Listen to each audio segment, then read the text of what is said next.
சுடுகாடு அப்படின்னா என்ன அர்த்தம்? நம்ம உடல்ல சுடக்கூடிய இடம். காடுன்னா காயம்னு அர்த்தம். இந்த உடல் வந்து காயம்.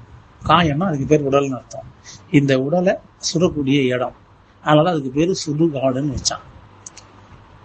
ரெண்டாவது, இந்த உடம்ப சூடுபட்டா இந்த உடம்பு ஒளியாயிடும். இதுதான் தன்மாற்றம். இந்த மாற்றத்துக்கு நம்ம போக முடியுமான்னு எல்லாருனாலையும் போக முடியும். இப்படியும் போகலாம். நம்ம தேகத்தோட இப்போ இந்த வேர்க்கல்லையை சொன்னேன் அரைச்சது, அதை அரைச்சி அதுல இருந்து எண்ணெய் எடுத்து நம்ம சாப்பிட்டு சென்த்த பண்ணிக்கணும். உண்மையா இல்லையா? இப்போ நம்ம அதை அரைச்சதுனால அதோட அளவுக்கு மீறி அரைப்பட்டதுனால வலியில ஏற்பட்ட அது வந்து ப்ரெஷர்லாம் ரிலீஸ் ஆகி அதுல இருக்கிற ஆயில் நம்மளுக்கு கிடைச்சிச்சு. இப்போ நம்ம எதுக்கு அதை பண்ணணும்? நம்ம உடம்பு எனர்ஜி வேணும், சத்து வேணுன்ற கஷ்டம். இப்படிதான் நம்ம ஒரு பொருளையும் பண்ணணும். வேக வைக்கிறதுக்கு காரணம் தான், அரைக்கிறதுக்கு காரணம் தான், இலைக்கிறதுக்கு காரணம் தான், தேய்க்கிறதுக்கு காரணம் தான். நம்ம தானே அம்மியில வச்சு அரைச்சி சாப்பிடுவோம், உரல்ல போட்டு அதையும் புகல்ல போட்டு ருப்பி அதை மாவாக்கி சாப்பிடுவோம். அதுவே நெருப்புல போட்டு வேக வச்சு சாப்பிடுவோம். வீட்டில் ஆவியில வேக வச்சு சாப்பிடுவோம். இதெல்லாம் எதுக்கோசம்? உடலை ஸ்ட்ரென்த்து பண்ற, ஆரோக்கியம் பண்ணுறதுக்கோசம் நம்மளுக்கு உணவு தேவை. அப்பதான் உடல இப்படி பண்ணும்.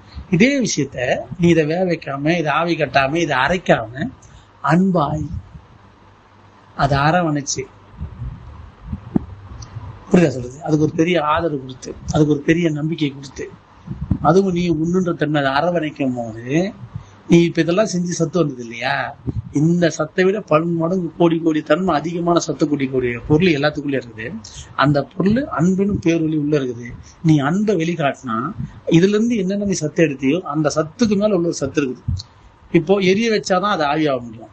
நீ அன்பு காட்டினாலே அதுல இருந்து அந்த ஆவின்ற தன்மை, அந்த அன்பினும் பேரொழி வெளிப்படும். நீ எண்ணெயை சாப்பிட்டு சத்தடைய தேவையில்லை, வேர்க்கல்லையை சாப்பிட்டு சத்தடைய தேவையில்லை. சொந்த பேர் தான். அது மேல நீ அன்பு காட்டினா உங்களுக்கு சத்து கிடைக்கும். அப்ப நம்ம அதை அன்பு காட்டுறதுதான் ஜீவகாருண்யம். அதை செய்யும் போது மட்டும்தான் இந்த உடலை வளர்த்துக்கிறதுக்கோசம் வேர்க்கல்லை சாப்பிட்டா சத்து வரும், வேர்க்கல்லை எண்ணெய் சாப்பிட்டா சத்து வரும், அப்படிலாம் சாப்பிட்டா சத்து வரும். ஆனா அதே வேர்க்கல்ல இந்த உடம்புல கலந்து சத்தாகிறதுக்கு அந்த வேர்க்கல்லை கிட்ட நம்ம அன்பும் அரவணைப்பும் ஒரு ஆறுதலையும் அதுக்கு ஒரு பெரிய ஆசுவாசத்தை நம்ம கொடுத்தோம் அப்படின்னா அப்ப நம்மளுக்குள்ள ஏற்படும் சத்து. அந்த சத்து இந்த உடலை ஒளியா மாற்றக்கூடிய சக்தி அதுக்குள்ள இருக்கும். அதுதான் எல்லாரையும் அரவணைக்கிறது. அதுதான் அன்பு காட்டுறது. அது ஒரு மனிதருக்கா இருக்கட்டும், ஒரு ஜீவராசியா இருக்கட்டும், ஒரு மரத்துக்காக இருக்கட்டும், ஒரு தானியத்துக்காக இருக்கட்டும், ஒரு ஜட பொருளுக்காக இருக்கட்டும், அதுகிட்ட அன்பு காட்டு. அதுல இருந்து வர சத்து தன்மையே வேறதான். அந்த சத்தை பெறதுதான் இந்த தேகம். அதை அரைச்சி அதை உதுத்து நம்ம பண்றதை விட இவ்வளவு பண்ணி இந்த தேகத்தை பெற்றுட்டேன். இப்போ இதுக்கப்புறம் இந்த தேகத்தை கொண்டு அந்த அரவணைப்பும் அந்த ஆறுதலையும் அதுக்கு ஒரு ஆசுவாசமும், நீ மரணம் இல்லாத பெருவாழ்வாள், நீ லைட் பார்ட்டிகளா தாங்கிற, நீயும் நானும் ஒண்ணுதான் அப்படின்ற ஒரு பெரிய விஷயத்த அவங்க நம்ம ரெகனைசேஷன் நம்ம கொடுக்க நம்மளோட தன்மை, இந்த உடல் ஆரோக்கியம், உடல் அறிவு, உடல் ஒளி அனைத்தும் பிரகாசிக்கும். இதுதான் பேசிக் உண்மை. இப்படி செய்யறதுக்கு தான் நம்ம வந்திருக்கிறோம். இந்த செயல் தான் ஜீவகாருண்ய செயல். அதுதான் கருணையான செயல், அதுதான் அன்பான செயல். இந்த செய்யும் போது ஒருமை வரும். ஒருமை வந்து வேர்க்கல்லை நான் ஒண்ணுதான், வேர்க்கல்லாற்ற கொலையை நான் ஒண்ணுதான், புரியுதா? எல்லாமே நான் தான் அப்படின்ற அறிவு பெற முடியும். இந்த அறிவு இந்த உடல் ஒளியாவது இல்லை, இந்த உலகமே ஒளியானா கூட இந்த அறிவுக்கு மிகையாகாது இந்த ஒருமை குணத்துக்கு. இதுதான் பேசிக். அதுதான் ஒருமைன்ற ஒரு புது சாராம்சம். இது வரைக்கும் தோற்ற வச்சவங்களுக்கும் தோன்றவங்களுக்கும் உருவானதுக்குமே இந்த அறிவு விளங்க முடியல. ஏன்னா அன்னைக்கு 4 சூழ்நிலை இல்லை. இத்தனை கோடி யுகத்துக்கு அப்புறம் இப்பதான் தெரியுது ஒருமை, ஒரே மையம், ஒரே புள்ளி, அனைத்தும் ஒண்ணுதான். இதுல லைட் பார்ட்டிகள் இல்லை, இதுல அது எதுவுமே கிடையாது. எல்லாமே ஒரு முடிவுக்கு முடிவான ஒரு இடம். அதுதான் ஒருமைன்ற ஒரு குணம், அனைத்தும் நான்ற ஒரு பெரிய புரிதல். இதுதான் அன்பெனும் பேர்வொலியான அறிவு. அந்த அறிவுக்கு தான் இந்த தேகம், இந்த உலகம், இந்த ஏக்கம் அனைத்தும் நடக்கிறதுக்கு காரணமே அதுதான்.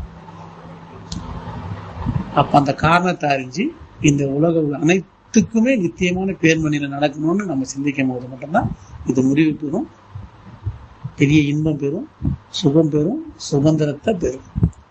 அதுக்கு தான் இந்த வாழ்க்கை, இந்த ஏக்கம், இந்த சுழற்சி, இந்த மாற்றம் ஒன்றை மாறாத ஒரு நிகழ்வு நடந்தது. ஆனா இதுக்கு அரவணைப்பும் ஆறுதலும் அன்பை வெளிக்காட்டுறதும் தான் இந்த முழுமையான முடிவை முடிக்கக்கூடிய சூழல் ஏற்படும். இது கட்டாயம் நடக்கும். நடக்க ஆரம்பிச்சாச்சு. அது முடிவை நோக்கி கட்டாயம். அப்ப எல்லாத்தையும் அரைக்காம அரவணைப்போம். அனைத்தையும் எரிக்காம ஒரு பெரிய அன்பையும் ஒரு பெரிய ஆறுதலையும் நம்ம கொடுப்போம்.